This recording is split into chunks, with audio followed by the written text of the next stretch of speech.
I'd now like to invite the... What? Not even from Yanni, no.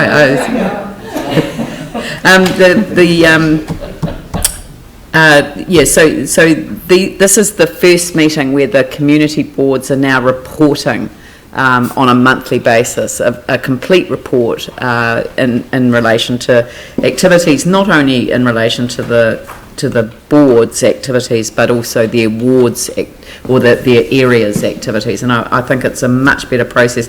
This has produced way better than I ever thought that it would, but this is so much better than receiving minutes and Part A reports. So well done to the team that's put these together.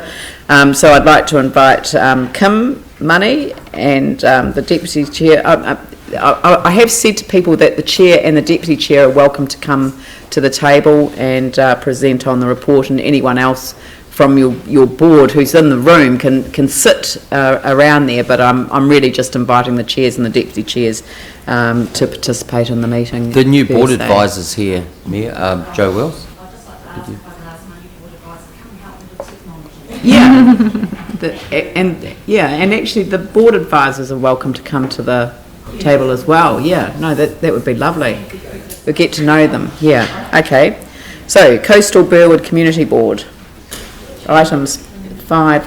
I think we'll do the report first, and the presentation you can take 10 minutes, and then we'll move on to the individual papers straight afterwards. That's great. Thank you. Good morning. Good morning, Leanne. Good morning, councillors and staff and community. Great to be here this morning. As we've said, the Coastal-Burwood Community Board report, we are presenting 3 Part A's to you for your meeting today. One of the first ones being the Haiata Community Campus School Speed Zone, the Marshland School Speed Zone. These two here, you would know that the Haiata Community Campus has merged between the Avondale Primary, Aranui Primary, Wainoni Primary and Aranui High Schools, and so they're looking at variable speed limits of 40k in Shortland Street and a modification for the variable speed limits on Breezes Road to better align with the new campus there. The Marshland School has moved, as you know, from Marshlands Road into the new Preston subdivision in Te Korari Street, so they're requiring something there. Residential red zone provision of wastewater and horizontal infrastructure. Of course, this has been a huge issue for the residents that still remain in the red zone in the Brooklands area and in Avon there. So I'd just like to say that of the 44 residents that remain in the red zone, 24 actually remain in the Coastal-Burwood area, and it was my first introduction actually to a community meeting when I was first elected, and I have to say that the engagement team just handled this superbly. They had called a community meeting together with the residents affected, and they wanted to hear from the residents how they could best consult through this process, which was amazing, and they certainly did that. So the community actually were able to come together and formulate how they would like to be consulted with the documents. So that was a really good outcome, and the engagement team were superb in that. So thank you very much, staff.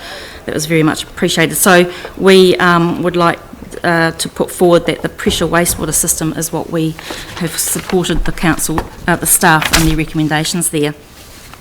I'd just like to highlight some of the things in our report. I don't want to go through everything because there's quite a lot going on, but just to show you some pictures that we have today. Thank you, Jo. She's been amazing putting this all together for us. The staff have done a wonderful job for the New Brighton Library. It's been shut for 6 months, and they had to relocate from the library and pack and sort what they were actually going to take to another location so that they could keep this service going. So the logistics around that would I just can't begin to imagine. So fantastic effort by the staff, and the pier repairs are also underway, and they'll be completed approximately in a year's time, we believe. Again, the Haiata Community Campus, you can see up there, they had their official opening last week, and it was a privilege for us to be able to have a tour through and watch the students really being engaged and enjoying and being excited about learning. And of course the starting roll exceeded the school's expectations. I think they had a couple of hundred more than they anticipated, so well done to them. We wish them all the best. So at the moment, the Coastal-Burwood ward is probably in a holding pattern. We've got the decisions to be made by Regen and DCL, issues like that. But the community is well and alive and able to enjoy a whole lot of community events. So we've got some of those up here. And as you can see, one of the events that unfortunately we had to postpone was our bus tour. So here's the invitation again on the 19th of April, and we have got a nice picture up there for you to see. We're going to squash you into a bus and give you a whole lot of fun. Be here or be square is basically. Yeah, I'll let you decide who the driver's going to be. Have a bit of fun with that, but come over and see what's happening on our side of town, or what's not happening perhaps in some cases. So that's that. Also up there you can see that I Love New Brighton was held on Waitangi Day. We had 5,000 to 6,000 people there at Thompson Park. It was absolutely awesome. Top left corner. So that was just amazing to the staff and all the community groups that were involved there. We also had recently, as you can see in the bottom right, the Kathmandu Coast to Coast. This is, as you know, is an international event, and it brings great publicity to not just New Brighton but also to our city. So, and it was really great to see. I was one of the participants. I wasn't in the actual race, no, so one of the participants on the sideline, really encouraging everybody along the way, and just to see the community get out and have little parties along the road was absolutely fantastic. Next slide, thank you. We have the Parklands at Play. We did on the in February there. The weather was a bit against us, you see at the top, but it was lovely. The kids still had fun, again celebrating everything that Parklands has to offer. Also, a very exciting event that happened recently on the bottom there was the Children's Day, which, what was unique about this was it happened to be held in the red zone. And it was unreal because there were apparently 10,000 people turned up for this. It was absolutely amazing. And for that event to actually be organised, it required 200 volunteers, and a lot of the schools and community participated in that. So big ups to the schools and those that got involved there. They had a lot of fun. So just amazing to see the red zone being used in this capacity. Also, there's going to be, following this very closely on the 18th of March, the Polyfest, which is the Polynesian festival. And that's 20 Christchurch secondary schools coming together to put on something there also in the red zone on the same spot. And people travel all over the South Island to watch their families in school there do their thing. Also, we had the privilege of having the South Shore had a privilege of having a student volunteer army come out and help spruce up the place, and as you can see there, they're getting stuck into it, and I think, Leanne, you even got your gumboots on, did you? Yep. A few other people, so that was awesome. I'm an expert at concreting now. Oh, I'm following in a proud tradition of mayors in New Zealand. Yeah, there you go. Very impressed. I only poured in the water, you know. It was literally. I'm glad. I'll come to you for some tips then. Well, there were over 1,000 people that volunteered that day to give that community in South Shore, South Brighton, a real boost, and they did tackled the tracks and the repairs and installed bench seats and what have you. So really a big, huge thank you to the Student Army for getting involved there, and the Community Board are going to officially thank them on our behalf. Also, the other thing that was really exciting was an event called X-Race, which is where an adult and a child come together and they do physical and mental challenges together, working as a team. And, you know, when you look up their webpage and you see what it's all about, I tell you, you've got kids, this is really something to get involved in. It's a national event that's held around the place. So great family event there. So it's very exciting that New Brighton is able to hold all these events for the city to bring attention to us.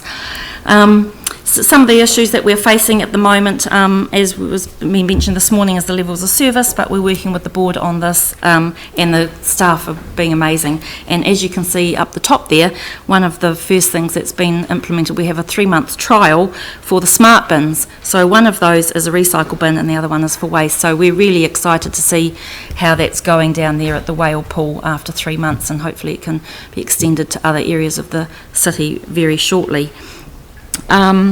The other probably issues that are still very much in the fore of people's minds, around uncertainty is the natural hazards, especially in the South Shore and South New Brighton, so those things are a real concern for the people in our area we need to be working on. And the community board and the governance staff are also reviewing community response plans as part of the development of the community board plan. Also, we've just got to acknowledge the red zone, the work that Regenerate Christchurch is doing for the red zone areas there, and the consultation process that's going out at the moment to get people involved in the Regenerate Reference and Advisory Group. So nominations for that close on the 12th of March. But a big thank you to Regenerate Christchurch and their team and everything that they're doing there. We also have Greater New Brighton Regeneration that Development Christchurch are heading there. Part of that is they've got a Creating Momentum Fund, which is empowering some of the community with their ideas. So that's an exciting initiative they've got up and going there. Also, you will see that we've got the first sign gone in, just an indicator to the community that things are actually going to be starting with the whale pool revamp there, so that's very exciting. So again, a huge thank you to Development Christchurch for all their work that they're doing. A lot of it to date has been behind the scenes, but certainly we're going to start seeing things come to the fore. So great to be able to see some action coming there. Some of the other issues we've got there, we've just got that poor old South Brighton boardwalk there that you can see how it was on the right and how it is after the earthquake there in 6 years of just sitting there. So that's something that's very dear to our heart. The community board have asked for the staff to come back with options of repair for that and some costings. The up and coming events that just can't be missed is we've got 3 big ones coming up, is the New Brighton Surf Life Saving Championships. 1,500 athletes will be coming into the area on the 16th and 19th of March. And we've also got the Ray White New Brighton Duke Festival of Surfing, which is going to overlap with the Surf Life Saving, but that's great because they all love each other. So they're all going to share the beach, which is really exciting. But actually, when I looked at that picture up the top right there, I thought it looked a little bit like Aaron Kewen in Another Life, doing a hang five there on the surfboard. So, yeah.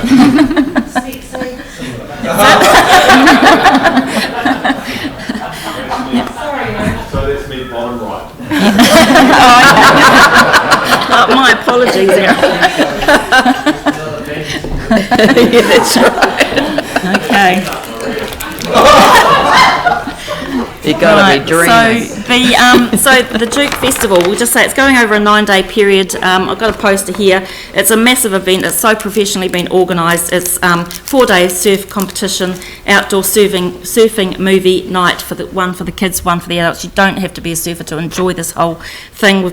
There's a rock concert, surfboard exhibition, and surf and beach art. Now, the art gallery that they had in the Art for Sale was absolutely outstanding last year, so check that out, come and have a look. Also, part of that is going to be the Jam New Brighton Youth Music.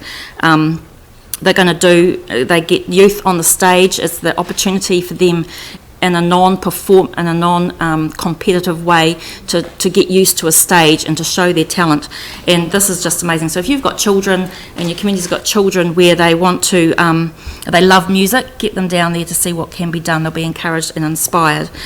The other thing that we have going on the 22nd of March is a Dune Restoration Trust Conference, and there is a free evening for the community for their engagement in a seminar. So that is going to be held at the New Brighton Club, and that is it from us. Thank you. Fantastic. Raph? Yeah, thanks for that. I mean, it's fantastic seeing these community reports. There's so much going on. It's very exciting. The one question, the boardwalk, I mean, this is something we talked about at the Volunteer Army some years ago, that's the type of project that could be completed by the SVA. And even the Engineering Society.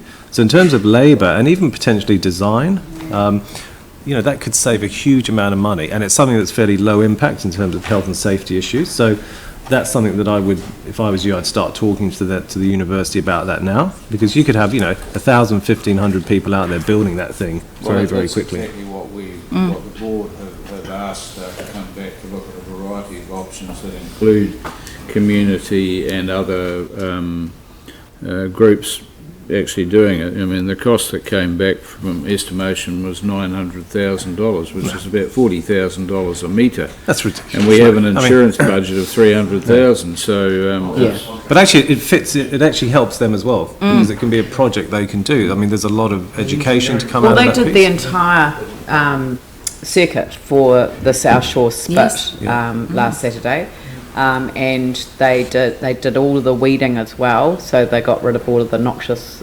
weeds, and they did the picnic area, which. I mean, it was extraordinary, but when you have, 1,000 people front up, it's that many hands make light work. It is, and it's a great working opportunity as well. It's a great opportunity, and look, they loved it. And then there was a concert afterwards, so people had a great time. And, I've got new next best friends now as a result of going down. And it was just great fun. Yeah. So, and I forced our wonderful park ranger to go on television because he didn't want. No, I'm not going to go on television. So I told the TV1 cameraman that he was instructed by the mayor to go on television because he had a much better story to tell than I could tell. And he basically said, I can go on holiday now because this is done months of work. All done in one morning. Yes. They got it done by 1 o'clock. It was amazing. So that's this would be a fantastic project for that. Yeah, thank you. That's a great idea. Yeah, Yanni. Yeah, just on a similar note, I don't know if you saw the article on the Westport and the bike path that they'd put in there with the community. So I'm all for the student volunteer army doing it, but I also think it's really important to involve local communities as well and local businesses. Yeah, but if you get 750 students, you can add a few community members and you've suddenly got over 1,000 people. Yeah, I just wonder maybe we should think about inviting, if they're in town, the people from the Westport to kind of just talk through what they've done, because it's a pretty extraordinary story. Yeah. Thanks, Yanni. Yeah, great. Glenn.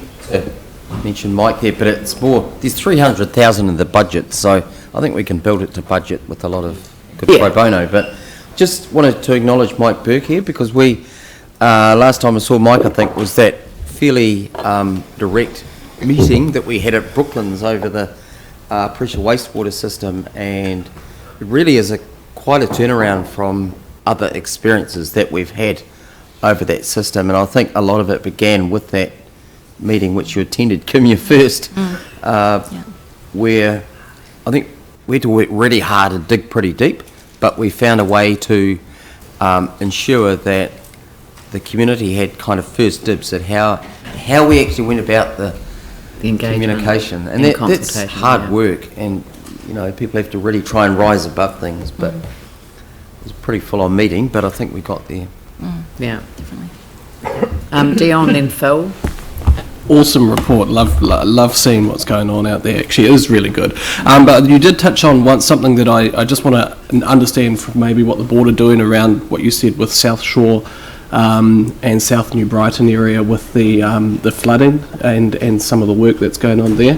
The temporary stock banks and other works. Can you tell us a little bit more about what the board is doing and what they're looking at there? Because there is a big issue, and we do need to start thinking about it. It is a big issue. We know that the community have come together to put something as a proposal to the community board, so we're waiting for that response.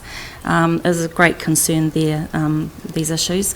Also, I think when it comes to the flooding, we're waiting for the peer review of the Tonkin and Taylor report, and also just perhaps we're needing to also find out from staff where we're at with the estuary edge, because that has great significance on the flooding in the area. So there are those things. The stop banks there, we understand that there is some strengthening going on there. So yeah, we're encouraged that it's not forgotten, but we need to keep on to that. Yeah. Not too sure. They're just getting the community consultation. The community are consulting the community on that, so it'll be coming to us as soon as we've got it ready. It should be. Yeah. Does that answer your question? Yep. Yeah, it's good to see that you're on top of it, at least in that respect, because it is something that it's a huge issue, and we're me. definitely having to get some resolve here very quickly. Yeah. Thank you. So Phil and Pauline. Thanks, Kim. It's a very impressive report. So much really actively happening, and I think 1,000 volunteers coming out and doing the track work with a student volunteer. That's stunning. My question is really, you referred to the community response plans, the need for that. So is that something that the board would, in terms of the engagement for that, is that an area that the board is leading or will lead in the future too? We've had some workshops on that, so whether you want to speak a little bit to that, Joe, but we have actually had some workshops on that. I mean, a very strong indication from community, of course, because the evacuation of the on that night of the earthquake and the tsunami warning issues and all those dynamics around that. Community are wanting answers and answers soon. A lot of our community do actually have their own resilience plans for evacuation, but we're needing to have that cohesive approach, and the community board want to be leading in that. We're aware that the council are also doing their own investigations and just debriefing and looking back in hindsight on certain issues. So we're waiting for that report to come back to us as well. But we are having other workshops to further a plan. Great. We'll be interested to hear the outcomes of those. Yeah, thank you. Thank you. That's actually really good to hear, because the review that the council's doing is just to look at what happened and but the solution for evacuating that number of people, depending on, I have a view about whether we should sound sirens for a close proximity earthquake, or whether, because, I've got a view about the sirens, so it's different from the council that made the decision to put them in the first place. So, we test the sirens, but we don't test the community's readiness for evacuation, and we don't ask the community to think about who their neighbours are that might need to be evacuated. And if we reduce the number of cars on the road for an evacuation, if we need to evacuate, then you wouldn't have every household on their own. So I think the community itself is going to have a serious conversation, but it's a series of communities, a series of exits, and a series that have to be managed in different ways, because there's somebody's going to have to be authorised to direct traffic until the police arrive, and they can only be one way. And then what do you do with people who've got something on the other side of the bridge and they haven't been home when the siren's called? So all of those things need to be worked out and worked through, but there isn't a template for a coastline the scale of the numbers of people that we've got and bordered by a river. There isn't. I've looked around, the rest of the South Island. There's nothing like Christchurch's coastline. Anyway, there's a lot of work to be done, but it's each community by community needs to do that work. So I'm really pleased to hear that the community board want to lead that. Yes, thank you. Good. Thank you. So, Pauline. Thanks, fantastic report, and it's just so heartening to see, as Rev said, everything happening out there. And we hear a lot of gripes from New Brighton, but you've given us another whole perspective on it today, and it's so exciting. Thank you. Just on that, the Belfast Community Network are working on a civil defence plan, and I think they're working with Coastal-Burwood now. Is that correct? Belfast. I'm sure I read Sorry, I somewhere. don't. Might haven't pay heard to look that, into sorry. that, because Yes, I'm pretty yes. sure I think they're looking up. But my question is, the Coastal June seminar, can you just give me a little bit more detail on what that's actually about and the purpose of it, please? Can we distribute some information around? Yeah, I've just picked up Is that the okay? link to it. That'd be great. And it clashes with something that Vicky's It's about a 4 or organising. 5 day so I'm just seminar. gonna ask you what time I can get away from that. There's a 4 or I'd love 5 to go day to this. conference, but the seminar starts for the at community 6:30. is just a free seminar for the community is at night. And there's a whole conference. There's a whole conference. It's the national conference for June restoration Yeah. And so where's the conference going to be? at the New Brighton. Same place. Look, I've got the Yes. link to it. I'll send it to you Yeah, now. thank you. So that's exactly what I was looking up, because I thought that sounded excellent and extremely interesting. So I'll circulate it to everyone. Coastal Dunes. Thank you. All right. And Vicky. Just two things. One, conservation volunteers on any projects. I'll send you the details if you like. Thank you. But just a question. You mentioned Polyfest about to happen. I can't find dates or anything. Oh, 18th of March, I think. Saturday, 18th of March. In the same place as the Children's Festival. That's correct. Children's Day.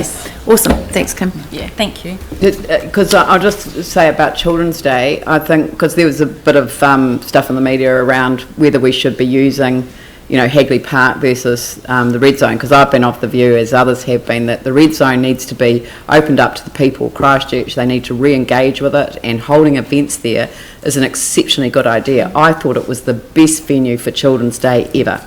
It really was perfect. You know, it had plenty of room for people, plenty of room for parking. It just had everything going for it. Lots of trees that people could sit under. People were spread around. There were lots of activities. I just thought it was absolutely fantastic.